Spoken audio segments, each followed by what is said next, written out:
Thank you all for gathering in the name of our Lord, making this part of your Easter tradition. It's where we ought to be as God's people. Food and drink are both ingested.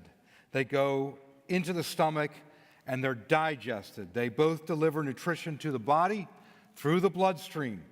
But there are some important differences. One difference is that fluids need no chewing and little digesting. That's why the elements in liquids go quickly into the bloodstream and have a more immediate effect on the body. If you doubt that conclusion, simply ask a mother who just let her child drink a can of soda, and she will confirm this is true about fluids. Another difference between the two is that liquid is more urgently needed by the body than solids. That's why humans can go quite a bit longer without food than without water. After oxygen, water is the second most urgent need of the body. Thirst is created when the water volume of the body falls below a certain threshold. The brain then signals thirst, and we drink. Keep that in mind and think about Jesus going to the cross. There's no question that he was critically dehydrated before he was even nailed to the cross. Consider the situation. He's arrested in the middle of the night. Then they put him before a highly irregular and probably illegal religious court. There before the religious rulers, they lied about him, condemned him, mocked him, spit on him, slapped him, and punched him. He's already under great duress and pressure. And my guess is that he's not in any position to say, hang on, everybody, I'm a little thirsty. Can I just get some water? I'll be right back. He can't do that. But as if the torment of those who wanted him dead was not enough, at sunrise, Peter, the self-proclaimed most loyal disciple, if you could put it in those words, he denies knowing his Lord, which signifies that they had all left him alone. His captors then deliver him to Pilate. Pilate, who wants absolutely nothing to do with all this controversy and just finds it really inconvenient. So Pilate elects to defer this hot potato and sends Jesus over to King Herod. Herod is at first enthusiastic about meeting Jesus because Jesus is supposed to be a spectacular personality, a huge vat of entertainment for a man like him. But when his expectation is not met because Jesus remains silent and he says nothing before this wicked man, Herod turns surly. He and his soldiers ridicule Jesus. And it's there at Herod's court, which we just heard from the scriptures, with Herod's soldiers that they dress Jesus up in a mock royal robe. And they do this purely to humiliate him on his way back to Pilate. Can you see the cruelty and injustice that humanity is capable of? It's known that children can be cruel to each other. They can bully each other. But this is not just true of children. It's true of us. And it's on display in the trial of Jesus. When Jesus gets back and faces Pilate again, he is, in reality, facing politically rigged injustice. This court is entirely corrupt and is for sale. And then the real suffering begins. It's possible that at some point before the whipping, cross-carrying, and crucifixion, that someone gives Jesus a drink of water. It's possible. We don't know. But given the way he's treated, it seems rather likely that no one's looking out for his physical needs. You don't really do that with someone condemned to die. Jesus, especially in those times, Jesus has probably not had a drink since dinner the night before. He is thirsty. So why then do we read this in Matthew chapter 27, verses 33 to 34? And when they came to a place called Golgotha, which means place of a skull, they offered him wine to drink mixed with gall. But when he tasted it, he would not drink it. He's bleeding, profusely. He's exhausted. His nerve endings are exposed. He's deeply bruised all over his body. In just a few moments, he will be executed by one of the most brutal methods ever conjured up. This is the last stop before the hammer drives the nails. Why not take any bit of comfort available to him? Why refuse this drink? To answer that, we must try to understand what this drink was. What is wine mixed with gall? It's a challenging subject, hard to be definitive, but we can get close, I think.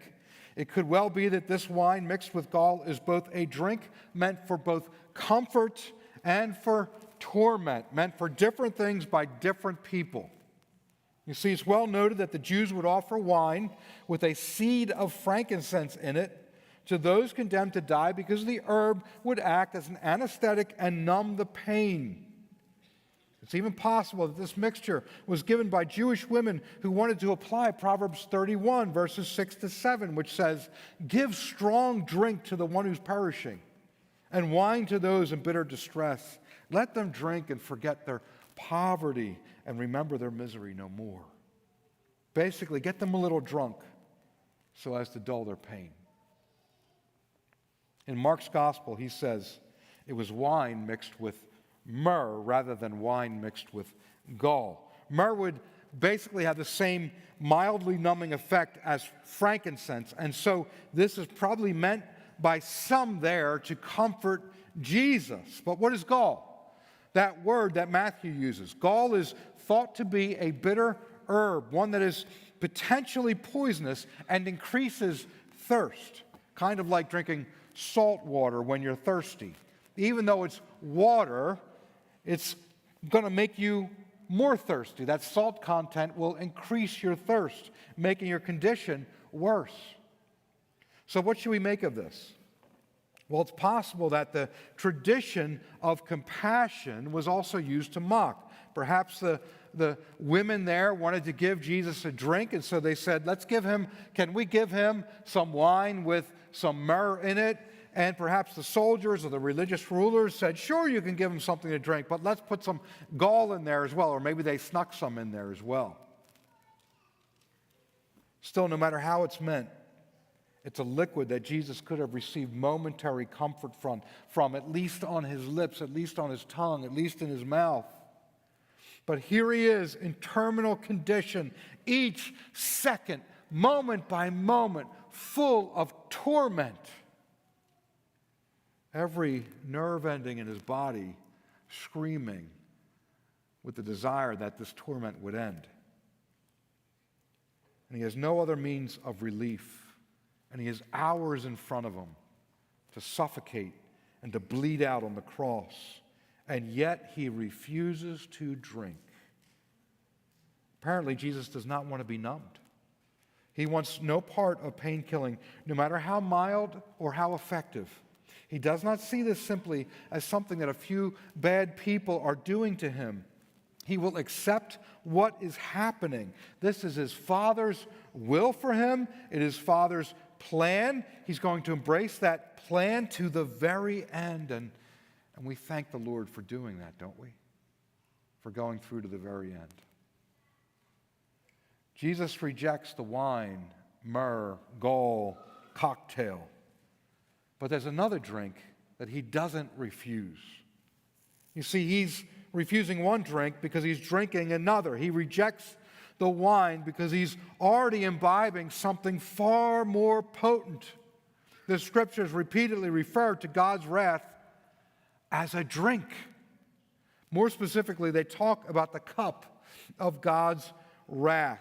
Imagine God's wrathful punishment for sin in the form of a liquid.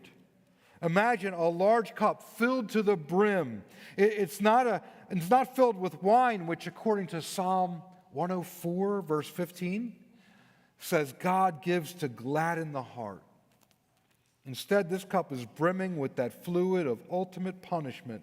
It is the brew of a holy God. It is deadly. Oh yes, it is the most lethal drink of all. Now take someone who deserves God's wrath. Imagine them taking that cup and choking down that drink.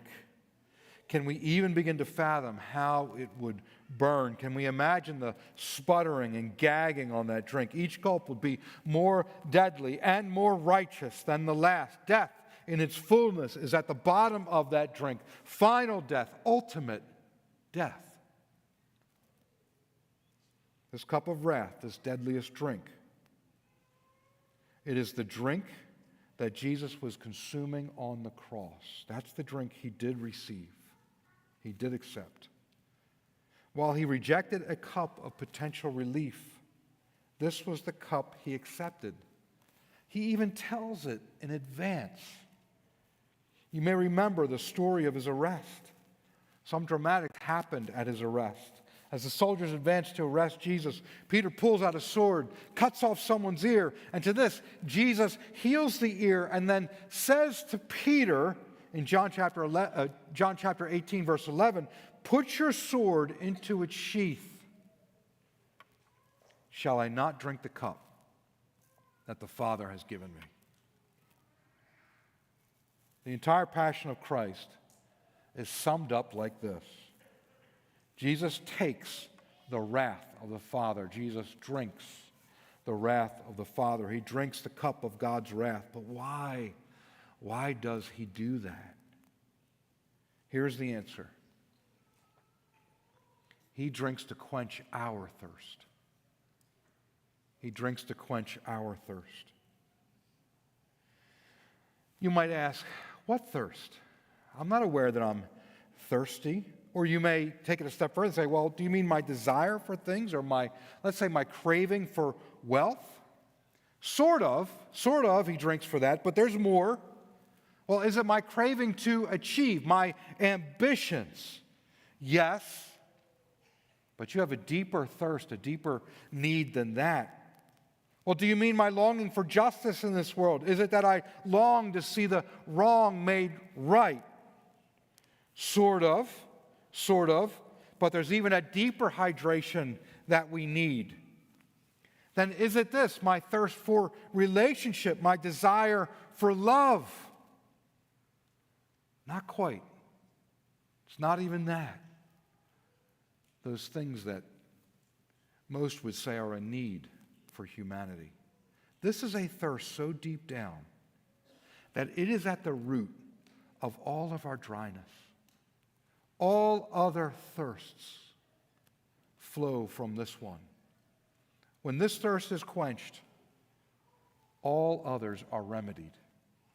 You see, we are the ones who should drink the cup of holy anger that Jesus drank. We have incurred God's fury. We're the ones that told him in our natural state, no thanks, I'll do life my way. We are those who have gone about life as if God does not exist, as if he's not the great maker, as if we gave life to ourselves, as if his purposes for us matter not, as if whether we choose to do what is just and right as opposed to what he has revealed. We have sought to define him, to direct him, to teach him what is right and fair and just. We have rebelled, and we have called that rebellion good. We deserve that cup, and we will drink that cup. We will drink all of what is in that cup unless our thirst is met in some other way. You see, that deep down thirst, that dehydration at the bottom of our existence, is the need to be right with God. He made us. And we need to be right with him. If we're not right with our Creator, nothing can be right.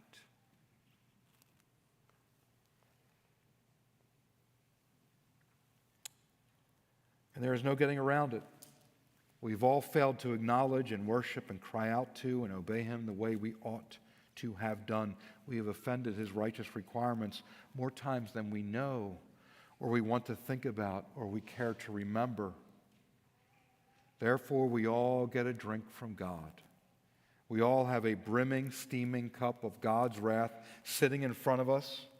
And though we are thirsty, oh so thirsty, deep down, thirsty for forgiveness and life and our Creator's love and knowledge of the God who made us, and a longing to understand our purposes, we can see, even though we have that, we see that cup looming there, that inescapable and devastating cup of the wrath of God. But if you will believe it, we don't have to drink that cup. We don't have to drink the bitter gall fluid. If you will believe that Jesus is God's one true Son who lives evermore, here's what happens. In the crucifixion, Jesus reaches over. He takes that cup that you deserve, that I deserve, and he drinks it. He doesn't drink anything else. He drinks that cup. He drinks it all the way down, every drop, and there's none left. There's no wrath left for you or for me. You see, the drink that killed him grants us life. The drink that killed him grants us life. He drinks, and it quenches our thirst.